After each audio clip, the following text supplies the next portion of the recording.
ele fica assim, meio que pulando. Então, nesse caso tem uma energia, é uma energia, na hora que você chega perto eles colam, e nesse caso aqui tem outra energia que eles dão aquela repulsão, tá bom?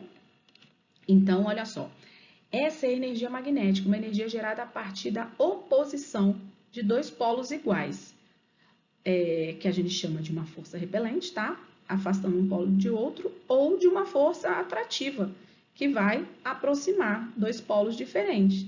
Então, essa é a energia magnética. Olha só, gente, a energia elétrica, ela é mais conhecida como eletricidade. A gente falou da energia potencial elétrica, que tem a ver com a energia das cargas elétricas. Essa daqui, a energia elétrica, ela é comumente referida à eletricidade. É essa que chega nas nossas casas, nas tomadas de nossas casas, para a gente colocar os aparelhos para funcionar. Uma de suas origens é a força. Uma de suas origens. A gente pode ter energia elétrica de várias formas, tá bom? Uma das origens é a força eletromagnética. Resultado da movimentação das cargas elétricas, ok? Através de um campo magnético. Então, ó, a força de repulsão ou atração pode ser aproveitada para criar um fluxo de energia, como a gente viu lá na energia potencial elétrica, tá? Uma vez que as cargas opostas se atraem, os elétrons eles vão fluir de uma carga, de uma área carregada negativamente para positiva, tá? Vai criar uma corrente elétrica e assim produz a energia elétrica. Então, a energia elétrica propriamente dita é a eletricidade. Ela é aquela utilizada nas nossas casas, como eu falei para vocês, tá bom? Então, pessoal, agora, essa aqui é a energia térmica. É a energia que está relacionada com o grau de agitação dos átomos. Lembrando que os átomos compõem as moléculas, tá bom? Ora o termo aparece átomo, que é a agitação dos átomos, se falar a agitação das moléculas também não tem problema. Mas, enfim, é o grau de agitação dos átomos. A energia cinética é a energia do movimento, lembra? Que eu falei para vocês? Então, se eu estou agitando, se os átomos estão sendo agitados, então significa que eles têm energia cinética, ok? Então, quanto maior for essa agitação dos átomos, maior a energia cinética. Em um corpo, quanto mais calor eu coloco nele, maior esses átomos se agitam, maior a energia cinética, ok? Então, olha só, quanto maior for a agitação das moléculas de um corpo, que é muita energia cinética, maior será a sua temperatura. O que acontece? Os átomos começam a se agitar e eles começam a se chocar uns contra os outros, tá bom? E aí produz uma elevação na temperatura. Então, maior será a temperatura e maior será a sua energia térmica. E aí, olha só, o que vem a ser, então, aliás, tem dois conceitos que vocês precisam entender. O que é temperatura e o que é calor? São coisas diferentes. A temperatura é o grau de agitação dos átomos, então os átomos se movimentando. E o que vem a ser o calor? Quando esses átomos se agitam, eles provocam elevação na temperatura. E aí, essa temperatura, ela passa de um corpo para o outro. Se você chegar um corpo perto do outro, o outro corpo começa a ficar com uma temperatura elevada. Então, o que é o calor? É a energia térmica em movimento. Essa energia do outro corpo, ela vai se movimentar para o corpo que está mais frio. Ela sempre vai fluir, tá? A energia térmica sempre se movimenta de um corpo com maior temperatura para o de menor temperatura. A energia sempre flui nesse sentido, nunca ao contrário, ok? Ó, os ferros de passar, chuveiros e fornos elétricos, eles transformam a energia elétrica em energia térmica. Então, você liga lá o ferro na tomada, a eletricidade, né, tá chegando ali através dos cabos de energia e o ferro faz essa transformação. Ele transforma a energia elétrica em energia térmica, muito útil para a gente. O processo de transmissão de calor de uma energia para outra pode ser obtido por radiação, condução ou convecção. Esses três tipos aqui é um assunto que a gente vai ver no 9º ano, tá bom? Mas a transmissão de calor, ela pode ser feita através de 3 formas. Só citar mesmo, tá? A gente verá isso no 9º ano. Vocês verão, aliás, isso no 9º ano. Gente, energia química, muito falado quando eu falo de fotossíntese para vocês. Aonde está armazenada essa energia química? Olha só que interessante. É um tipo de energia que está armazenada em todas as matérias com ligações químicas entre seus átomos.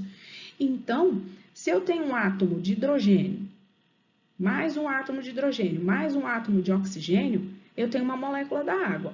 Esses átomos estão unidos por ligações. Tem vários tipos de ligações, não precisa saber quais são as ligações agora, vocês só precisam entender que são ligações, e essas ligações têm uma força ali entre elas. Então, se eu soltar o átomo de hidrogênio com outro átomo de hidrogênio, eu vou liberar uma energia que estava armazenada ali, ok? Então, olha só, a energia química são essas ligações entre os átomos. Então, ela também pode ser considerada uma energia potencial, porque se ela for rompida, ela vai ser liberada, tá bom? Para que haja a liberação da energia química, é necessário que ocorra uma interferência forte sobre a matéria. Essas forças aqui, essas ligações, elas são fortes, tá bom? E altera a condição química dessas ligações. As fontes de energia química. Um exemplo aqui, os alimentos. Os alimentos, né, que a gente come após a digestão. O que o processo de digestão vai fazer? Ele vai pegar o alimento, ele vai transformar em estruturas menores até chegar em estrutura bem pequenas e essas ligações aqui, elas serão quebradas, liberando energia. A pilha faz isso, uma vela, onde a parafina é um combustível que sofre uma reação, tá? E vai liberar luz e calor, vai liberar uma energia, tá bom? O carvão, quando ele é queimado, a gasolina, quando ela entra em processo de combustão, entre vários outros exemplos, tá bom? Olha só, a energia nuclear é uma energia muito importante também. Ela é uma energia acumulada no núcleo dos átomos. Olha só, a gente acabou de ver uma energia chamada de energia química, que é uma energia que ela está entre as ligações dos átomos. Essa daqui não, ela está no núcleo do átomo. Então, olha só, o átomo ele faz parte da constituição da matéria. Por exemplo, a molécula da água, como eu dei o exemplo anterior, H2O, é composta de 2 átomos de hidrogênio e um átomo de oxigênio, ok? Se eu quebrar aqui essa molécula, a força que vai ser liberada aqui, a energia, desculpa, vai ser a energia química. Mas, se eu pegar um átomo de hidrogênio, o núcleo é composto, né?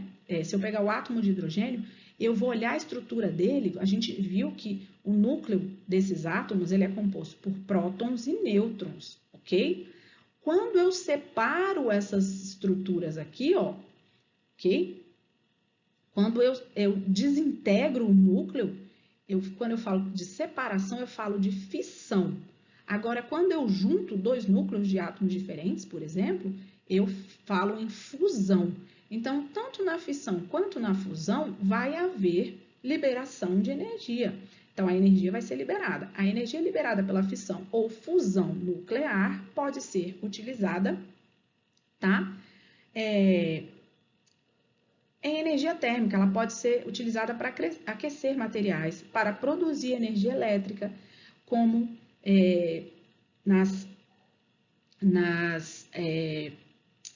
nos locais onde você produz energia nuclear para conversão de energia elétrica, tá? Nas usinas nucleares, por exemplo. Nas usinas nucleares a gente pode fazer várias coisas. A fissão do átomo de substâncias como o urânio, por exemplo, gera uma energia nuclear, ou também chamada de energia atômica, né? Que é a mesma energia empregada para radiografias, para fazer bombas atômicas, então, para produzir energia elétrica. Então, a energia nuclear é uma energia muito importante.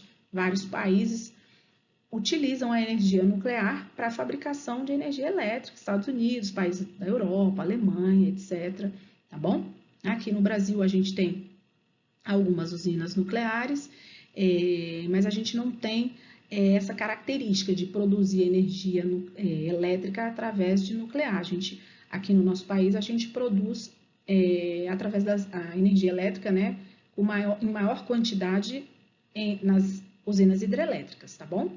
Mas a energia nuclear, muito importante. Olha só, outro tipo de energia é a energia radiante. também conhecida como radiação eletromagnética. Por que eletromagnética? Ela é composta pelo campo elétrico e pelo campo magnético, então a soma desses dois campos, tá bom?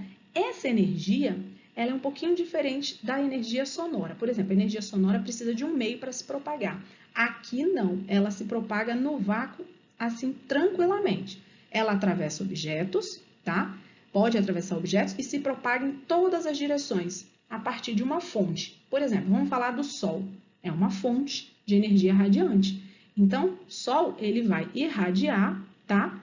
Para todos os lados.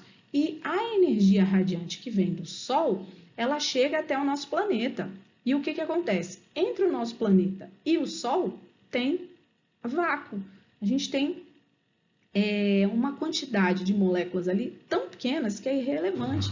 Então, o que que vai acontecer? Aquela energia ali, ela consegue chegar até o nosso planeta porque ela não precisa de meio para se propagar, tá bom? Então, ela aparece em forma de luz. Essa luz nem sempre é visível para a gente. Poucas são as que a gente consegue ver, que são visíveis ao olho humano. Ela consegue chegar em forma de calor, né? Ou raios. Todos os corpos, eles vão emitir ondas eletromagnéticas, todos, ok? Devido à agitação de suas partículas. Uns vão emitir mais, outros vão emitir menos. Por exemplo, se você tem um copo, né? Você tem ali movimentação das partículas. Agora, se você aquece aquele copo, coloca no micro-ondas, por exemplo, as partículas elas vão se movimentar. Então, essa radiação eletromagnética, ela vai ser emitida com maior intensidade. Agora, olha só alguns exemplos de energia radiante. A energia solar, que é uma luz visível, tá? Energia radiante, então, a radiação ultravioleta, tá? UV, o infravermelho, as ondas de rádio, AM e FM, as micro-ondas que a gente utiliza no forno de micro-ondas, a radiação das lâmpadas fluorescentes, UV também ali, tá? Os raios X, raio alfa, beta, gama, que a gente utiliza muito isso aqui, tá? Em alguns equipamentos de laboratório. As ondas eletromagnéticas, uma curiosidade, elas se movimentam no vácuo a uma velocidade de 300 mil quilômetros por segundo. E em meios materiais, elas vão se propagar de uma forma mais lenta. Então, olha só, ela chega muito rápido aqui na Terra por causa disso aqui, ó, por causa do vácuo, ok? Gente, e por último, a energia luminosa.